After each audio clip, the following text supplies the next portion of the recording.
1933ஆம் ஆண்டு ஜூன் 23ஆம் தேதி விருதுநகர் உள்ளாட்சி தேர்தலில் போட்டியிட்ட காமராசர் அச்சமயம் பிரபலமாக இருந்த ஒரு கட்சியைச் சேர்ந்தவர்களால் கடத்தப்பட்டார். அப்போது செல்வாக்குமிக்க தலைவராக இருந்த ஒருவருக்கு இது பற்றி தகவல் தெரிவிக்கப்பட்டது. சாயல்குடியில் இருந்த அவர் உடனடியாக விருதுநகருக்கு விரைந்தார். காங்கிரஸ் கட்சியினரை அழைத்து ஒரு பொதுக்கூட்டத்திற்கு ஏற்பாடு செய்தார்.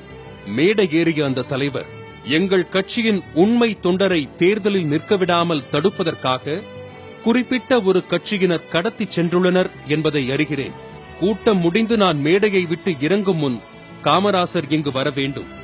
இல்லாவிடில் அவரை கடத்தியவர்கள் அதற்கான விளைவை சந்திக்க நேரிடும் என முழங்கினார். அவரது உரை முடிவதற்கு முன் காமராசரை மேடைக்கு அருகில் கொண்டு வந்து விட்டுச் சென்றனர்.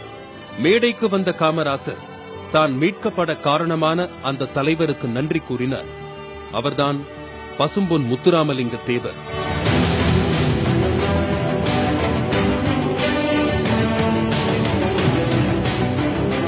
சேதுபதி சீமையின் கிழக்கு பகுதியில் அமைந்துள்ளது கமுதி பாதுகாப்பு கோட்டை. இதனை பாதுகாக்க பசும்பொன் என்னும் தவசிக்குறிச்சியைச் சேர்ந்த செல்வந்தர்களை நியமித்தார்கள் சேதுபதி மன்னர்கள். இங்கு தவசிகள் தவம் இருந்ததால் இது தவசிக்குறிச்சி எனவும், நெடுஞ்செழிய பாண்டியன் சேதுபதி காலத்தில் பசும்பூன் என்றும் அழைக்கப்பட்டது. இந்த பாண்டிய மன்னர் வழிவந்தவர் ஜமீன் குடும்பத்தைச் சேர்ந்த உக்கிரபாண்டி.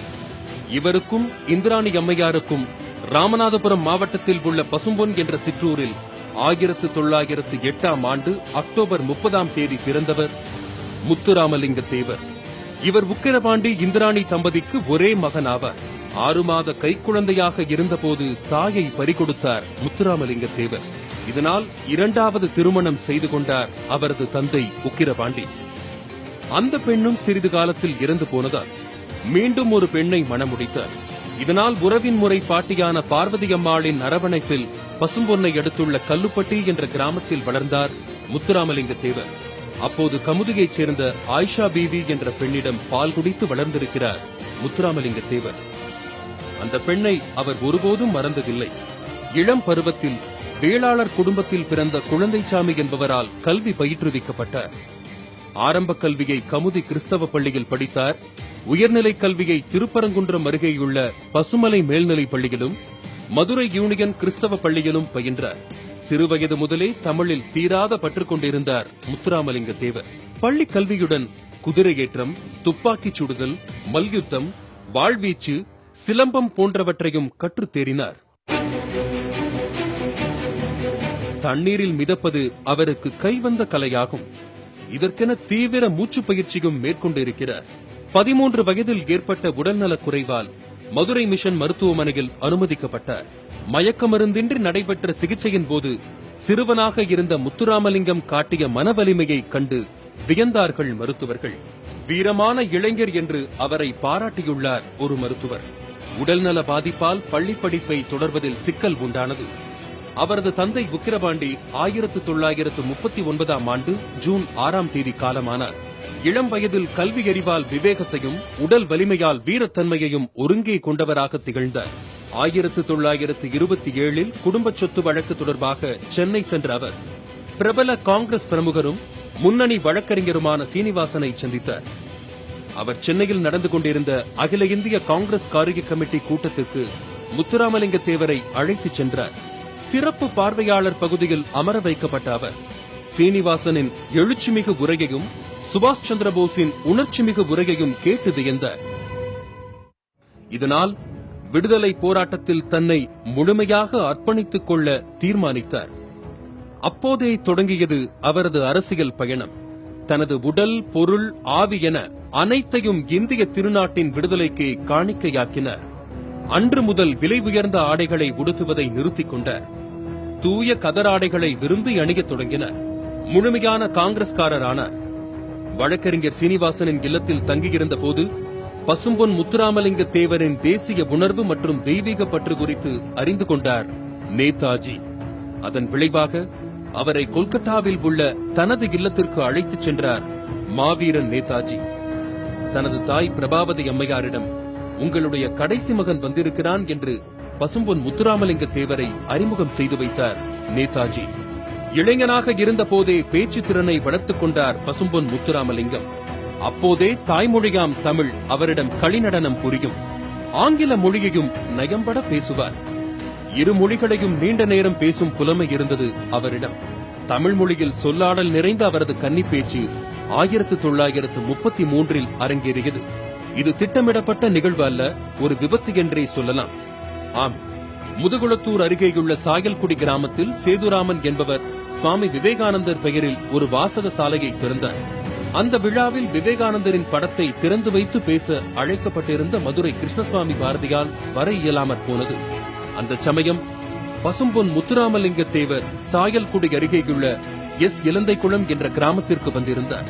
இதையறிந்த சேதுராமன் அங்கு சென்று அவரை அழைத்து வந்து விழாவில் பேச வைத்தார். அதுவரை எந்த ஒரு மேடையிலும் பேசி பழக்கமில்லை. ஆயினும் விவேகானந்தரின் தத்துவங்கள் பற்றி 3 மணி நேரம் பேசினார். மடை திறந்த வெள்ளம் போல இருந்தது அவரது பேச்சு. உரையை கேட்ட அனைவரும் மெய் மறந்து போயினர். இக்கூட்டத்திற்கு வந்திருந்த பெருந்தலைவர் காமராசரும் முத்துராமலிங்க தேவரின் பேச்சை முதல் முறையாக கேட்டார். உங்களை போன்று பேசக்கூடியவர்களின் சேவை காங்கிரஸ் கட்சிக்கு தேவை என்று குறிப்பிட்டார் காமராசர்.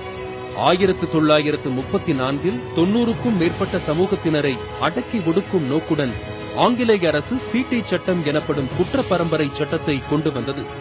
இதற்கு எதிராக குதித்தெழுந்தார் முத்துராமலிங்க தேவர். இவரது அரசியல் நுழைவுக்கு பிறகுதான் தீவிரமடைந்தது குற்ற பரம்பரை சட்டத்திற்கு எதிரான போராட்டம். இச்சட்டத்திற்கு எதிராக விழிப்புணர்வு ஏற்படுத்தும் முயற்சியில் முழுவீச்சில் இறங்கினார். மதுரை, ராமநாதபுரம், திருநெல்வேலி மாவட்டங்களில் சுற்றுப்பயணம் சென்று மக்களை திரட்டினார். 19 கிராமங்களைச் சேர்ந்த மறவர் சமூகத்தவரை இந்த சட்டத்தின் கீழ் கைது செய்தது ஆங்கிலேய அரசு. காங்கிரஸ் மூத்த தலைவர் வரதராஜுலு தலைமையில் கண்டன பேரணியையும் கண்டன பொதுக்கூட்டத்தையும் முன்னின்று நடத்தினார் முத்துராமலிங்க தேவர். அரசு விழாவை புறக்கணிக்கும் போராட்டங்களிலும் ஈடுபட்டார். அதன் எதிரொலியாக வரதராஜுலுவுடன் பெருமாள், சசிவர்ணம் மற்றும் நவநீத கிருஷ்ணன் ஆகியோர் இணைந்த சமாதான பேச்சுவார்த்தை குழு நியமிக்கப்பட்டது. அப்போதைய அரசுடன் நடத்திய பேச்சுவார்த்தையில் எந்தவித தீர்வும் கிட்டவில்லை. இருப்பினும் பசும்பொன் முத்துராமலிங்க தேவரின் தொடர் போராட்டத்தின் எதிரொலியாக 1946ஆம் ஆண்டு ரத்து செய்யப்பட்டது குற்ற பரம்பரை சட்டம். 1935-36 அகில இந்திய காங்கிரஸ் தலைவர் தேர்தலில் தனது சகாவான பட்டாபி சீதாராமையாவை நிறுத்தினார் காந்தியடிகள். அவரை எதிர்த்து போட்டியிட்ட நேதாஜிக்கு ஆதரவாக களத்தில் இறங்கினார் பசும்பொன் முத்துராமலிங்க தேவர். தேர்தலில் நேதாஜி வெற்றி கண்டார். இந்தியாவிலேயே நேதாஜி போஸுக்கு அதிக வாக்குகள் கிடைத்த மாநிலம் தமிழகம்தான். 1936ஆம் ஆண்டில் விருதுநகர் நகராட்சி தலைவர் தேர்தலில் போட்டியிட்ட காமராசரின் வேட்புமனு தள்ளுபடி செய்யப்பட்டது. வரி செலுத்துவோர் மட்டுமே தேர்தலில் போட்டியிட முடியும் என்ற விதிமுறை அப்போது இருந்ததே அதற்கு காரணம். தகவல் அறிந்த முத்துராமலிங்க தேவர் விருதுநகர் சென்று காமராசரின் தாயார் சிவகாமி அம்மாளை சந்தித்தார். அவரது பெயரில் உள்ள வீட்டை காமராசர் பெயருக்கு மாற்றுமாறு கேட்டுக்கொண்டார். தனது பெண் குழந்தையின் எதிர்காலம் கருதி வீட்டை காமராசர் பெயருக்கு மாற்றித்தர மறுத்துவிட்டார் அவரது தாயார் சிவகாமி. சில ஆடுகளை விலைக்கு வாங்கி காமராசர் பெயரில் சொத்தாக்கினார். பின் அவற்றுக்கு காமராசர் பெயரில் வரி கட்டி ரசீதை பெற்று வாக்கு செலுத்தும் தகுதியை பெற்றுக் கொடுத்தார் காமராசருக்கு. அவர் தேர்தலில் போட்டியிடும் தகுதியையும் ஏற்படுத்தி கொடுத்தார். அதன் பிறகு விருதுநகர் நகராட்சி தலைவர் தேர்தலில் நின்று வெற்றி பெற்றார் காமராசர். 1937 சென்னை மாகாண சட்டசபைக்கு தேர்தல் அறிவிக்கப்பட்ட போது தென் மாவட்டங்களில் செல்வாக்கு பெற்றிருந்தது நீதி கட்சி. ராமநாதபுரம் தொகுதியில் நீதி கட்சி மன்னர் நாகநாத சேதுபதியை நிறுத்தியது. சேதுபதி மன்னருக்கு எதிராக அகில இந்திய காங்கிரஸ் கமிட்டி தலைவர்கள் பசும்பொன் பெருமகனாரை வேட்பாளராக அறிவித்தனர். முதலில் போட்டியிட மறுத்த அவர் பிறகு தலைவர்களின் வற்புறுத்தலால் களமிறங்க சம்மதித்தார். தேர்தலில் மன்னர் சேதுபதி தோல்வியடைந்தார்.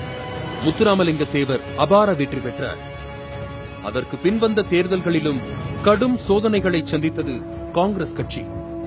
தென் மாவட்டங்களில் காங்கிரஸ் காலூன்றி வளர்ந்ததற்கு பசும்பொன் பெருமகனாரே காரணம் என பாராட்டியுள்ளார் ராஜாஜி. காங்கிரஸை காத்தான் என்று பட்டத்தையும் முத்துராமலிங்க தேவருக்கு சூட்டினார் தீரர் சத்தியமூர்த்தி. மதுரை மகாலட்சுமி மில் ஊழியர்களின் கூலி உயர்வு, பெண் ஊழியர்களின் பிரசவகால ஊதியத்துடன் கூடிய விடுப்பு ஆகியவை குறித்து முதலாக குரல் கொடுத்தது முத்துராமலிங்க தேவர்தான். இவர்களின் தேவை கருதி ஆலை தொழிலாளர் நலன் கூட்டமைப்பை உருவாக்கினர். இந்த பிரச்சனைக்காக போராட்டம் நடந்த போது பசும்பொன் பெருமகனார் உள்ளிட்டோரை கைது செய்து சிறையில் அடைத்தது அரசு. 1938 தலித் மற்றும் ஒடுக்கப்பட்ட மக்களுக்காக ஆலய நுழைவு போராட்டத்தை அறிவித்தார் காந்தியடிகள். அப்போது கமுதியில் உள்ள தனது சமூகத்தினருக்கு பாத்தியப்பட்ட மீனாட்சி சுந்தரேஸ்வரர் ஆலயத்திற்குள் தலித் மற்றும் ஒடுக்கப்பட்ட சமூகத்தினரை அழைத்துச் சென்று ஆலய பிரவேசம் நடத்தினார் முத்துராமலிங்க தேவர். அதன் தொடர்ச்சியாகத்தான் அரங்கேறியது மதுரை மீனாட்சியம்மன் கோயில் பிரவேசமும். அந்த கோயிலுக்குள் தலித்துகளை அழைத்துச் செல்ல முடிவு செய்திருந்தார் வைத்தியநாத ஐயர். இதற்கு கடும் எதிர்ப்பு கிளம்பியிருந்தது. அப்போது நடைபெற்ற ஆலய பிரவேச குழு கூட்டத்தில் முத்துராமலிங்க தேவரும் பங்கேற்றார். அதில் துண்டு பிரசுரம் ஒன்றையும் வெளியிட்டார் அவர். எந்த பிரச்சனையும் எழாமல் நான் பார்த்துக் கொள்கிறேன். தலித் மக்களுக்கு தேவையான பாதுகாப்பை எனது மக்கள் தருவார்கள். பிரச்சனை எழுப்ப நினைக்கும் சமூக விரோதிகளை எச்சரிக்கிறேன். ஏதேனும் அசம்பாவிதம் நிகழ்ந்தால் அந்த கும்பலை நானே சந்திப்பேன் என்று உறுதியளித்தார். அதன்படி 1939 கக்கன், முருகானந்தம், சின்னையா, பூவலிங்கம் உள்ளிட்டோர் வைத்தியநாத ஐயருடன் இணைந்து மதுரை மீனாட்சியம்மன் கோயிலுக்குள் நுழைந்து அம்மனை வணங்கினர். இந்த ஆலய நுழைவு பிரவேசமே பசும்பொன் பெருமகனார் சாதிகளுக்கு அப்பாற்பட்டவர் என்பதற்கு சிறந்த எடுத்துக்காட்டு என கூறுவார்கள். காங்கிரசின் பல கொள்கைகளில் முரண் கொண்டிருந்த நேதாஜி சுபாஷ் சந்திரபோஸ் 1939 ஆண்டு காங்கிரஸ் கட்சியில் இருந்தபடியே ஃபார்வர்ட் பிளாக் எனும் இயக்கத்தை தொடங்கினார்.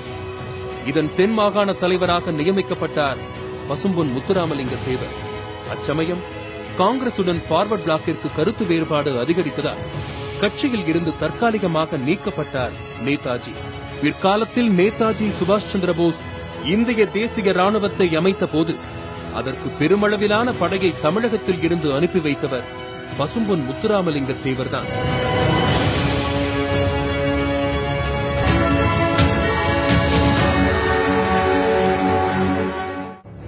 இரண்டாம் உலகப் போரை தொடர்ந்து தீவிர தேசபக்தர்கள் அனைவரையும் கைது செய்து சிறையில் அடைத்தது ஆங்கிலேய அரசு.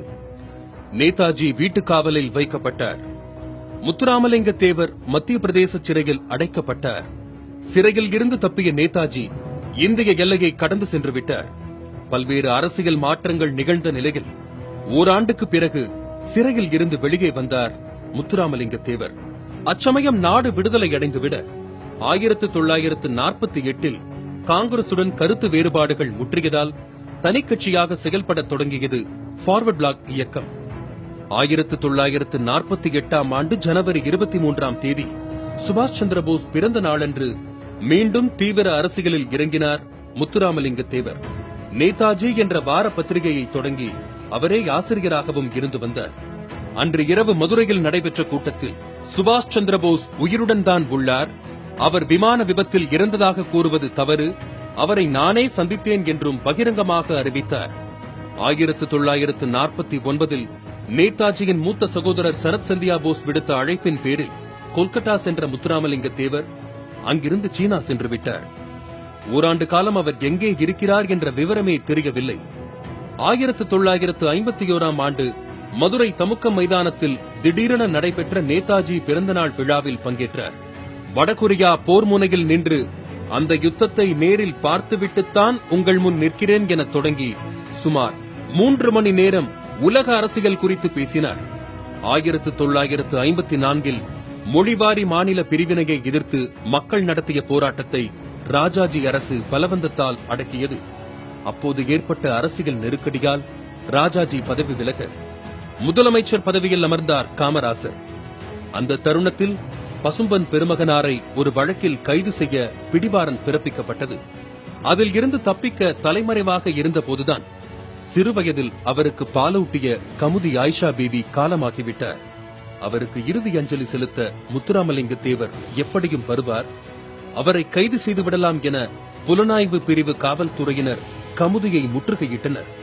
அப்போது இஸ்லாமிய பெரியவர் போன்ற தோற்றத்தில் வந்த ஒருவர் ஆயிஷா பேபியின் உடலுக்கு அஞ்சலி செலுத்திவிட்டு அடுத்த கணமே காணாமல் போய்விட்டார்.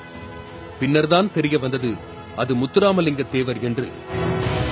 அவர் எப்போதும் இஸ்லாமியர்களுக்கு ஆதரவாக இருந்தவர். இந்திய பாகிஸ்தான் பிரிவினையின் போது கூட தமிழக முஸ்லிம்கள் நம் தாய் தமிழ்நாட்டை விட்டு போகக்கூடாது என்று அன்பு கட்டளையிட்டார். 1952 இந்தியாவின் முதல் பொது தேர்தல் நடைபெற்றது. அதில் அருப்புக்கோட்டை நாடாளுமன்ற தொகுதியிலும் முதுகுளத்தூர் சட்டமன்ற தொகுதியிலும் போட்டியிட்டு வெற்றி கண்டார். எம்பி பதவியை ராஜினாமா செய்ததால் அங்கு இடைத்தேர்தல் அறிவிக்கப்பட்டது. அதில் முத்துராமலிங்க தேவர் நிறுத்திய வேட்பாளர் சசிவர்ணம் அமோக வெற்றி பெற்றார். பிறகு பசும்பொன் பெருமகனார் நாடாளுமன்ற கூட்டத்தில் பங்கேற்க டெல்லி சென்றிருந்த வேளையில் ராமநாதபுரம் மற்றும் அதனை சுற்றியுள்ள பகுதிகளில் ஒருவித பதற்றம் ஏற்பட்டது. இதுவே பின்னர் கலவரமாகவும் வெடித்தது. இரு சமூகத்தவர் இடையே கடும் மோதல்கள் நிகழ்ந்தன. இந்த கலவரம் ராமநாதபுரம் மாவட்டத்திற்கே ஒரு கரும்புள்ளியையும் அன்றைய ஆட்சியாளர்களுக்கு பெரும் கரையையும் ஏற்படுத்தியது. செய்தி கேட்டு உடனே தமிழகம் திரும்பினார் பசும்பொன் முத்துராமலிங்கம். வன்முறை சம்பவங்கள் தொடர்பாக நீதி விசாரணை தேவை என்று வேண்டுகோள் விடுத்தார். பின்னர் நடைபெற்ற சமாதான கூட்டத்தில் அனைத்து சமூகத்தவரும் இணக்கமாக வாழ்வதென முடிவெடுக்கப்பட்டது. அந்த சமயத்தில் காங்கிரசுக்கு மாற்றாக தொடங்கப்பட்டது ஜனநாயக காங்கிரஸ் எனும் கட்சி. இதையொட்டி மதுரை தமுக்க மைதானத்தில் கூட்டம் நடைபெற்றது. அதில் பேசிய பசும்பொன் முத்துராமலிங்க தேவர், தலித் மக்கள் மீது எவன் ஒருவன் தாக்குதல் தொடுத்தாலும் எனது இருதயத்தை பிளந்து அதில் வழிகின்ற ரத்தத்தை குடித்த பாவத்தை செய்ததாக கருதுகிறேன் என்று உணர்ச்சி பிழம்பாக உரையாற்றினார். இக்கூட்டம் முடிந்து அவர் மதுரை கோரிப்பாளையம் அருகில் காரில் வந்தபோது வழிமறித்து காவல்துறையால் கைது செய்யப்பட்டார். பாதுகாப்பு சட்டத்தின் கீழ் கைது செய்யப்படுவதாக அவரிடம் தெரிவிக்கப்பட்டது. வேலூர் மற்றும் சென்னை சிறைகளில் மாற்றி மாற்றி அடைக்கப்பட்டார். அவர் மீது திடீரென வழக்கு பதிந்து புதுக்கோட்டை சிறையில் அடைத்தனர். இந்த வழக்கு அரசியல் காழ்ப்புணர்ச்சி கொண்டது என விமர்சித்தது ஃபார்வர்ட் பிளாக் கட்சி. விசாரணையின் முடிவில் பசும்பொன் முத்துராமலிங்க தேவர் குற்றமற்றவர் என தீர்ப்பளித்தார் நீதிபதி அனந்தநாராயணன்.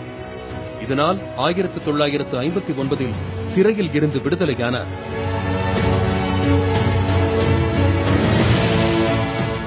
இடைவிடாத உழைப்பின் காரணமாக உடல்நலக் குறைவு ஏற்பட்டதால் சிறிது காலம் பொது வாழ்க்கையில் இருந்து விலக நேரிட்டது. பின்னர் 1962 பொது தேர்தலுக்கு மீண்டும் முன்னிறுத்தப்பட்டார். மதுரை தமுக்க மைதானத்தில் நடைபெற்ற கூட்டத்தில் முத்துராமலிங்க தேவர் உதித்த முத்துக்கள் வரலாற்று சிறப்பு மிக்கவை. அதில், நான் யாரையும் எதிரியாக கருதுபவன் அல்ல, தவறுகளை கண்டிக்கின்ற என்னை யாரேனும் எதிரியாக பாவித்தால் அதற்கு நான் பொறுப்பல்ல. நான் பேசுவது, எழுதுவது, சிந்திப்பது, சேவை செய்வது என எல்லாமே நாட்டுக்காகவே என்று எனக்காக அல்ல என்பனவாகும். 1962 தேர்தலில் வெற்றி வசமான போதிலும் உடல்நலக் குறைவால் நாடாளுமன்ற கூட்டத்தில் அவரால் பங்கேற்க முடியவில்லை. மதுரையை அடுத்த திருநகரில் தங்கி ஓய்வும் சிகிச்சையும் பெற்று வந்தார். அவரை காப்பாற்ற மருத்துவர்கள் எவ்வளவோ முயன்றனர். ஆனாலும் 1963 அக்டோபர் 29 இவ்வுலகை விட்டு மறைந்தார் முத்துராமலிங்க தேவர். மரணத்திற்கு பின் தனது உடலை சொந்த ஊரான பசும்பொன்னில்தான் அடக்கம் செய்ய வேண்டும் என்று அவர் கூறியிருந்தார். அதன்படி மறுநாள் உடல் அங்கு கொண்டு செல்லப்பட்டது. உடலுக்கு லட்சோப லட்சம் மக்கள் கண்ணீர் அஞ்சலி செலுத்தினர். பின்னர் யோகிகள் அடக்கம் செய்யப்படும் முறையில் அவரது உடல் அடக்கம் செய்யப்பட்டது. பசும்பொன் முத்துராமலிங்க தேவரின் கொள்கைகளை என்றென்றும் நினைவில் வைத்துக் கொள்ள உதவுவது தேசியமும் தெய்வீகமும் எனது இரு கண்கள் என்கிற அவரது முழக்கம்தான்.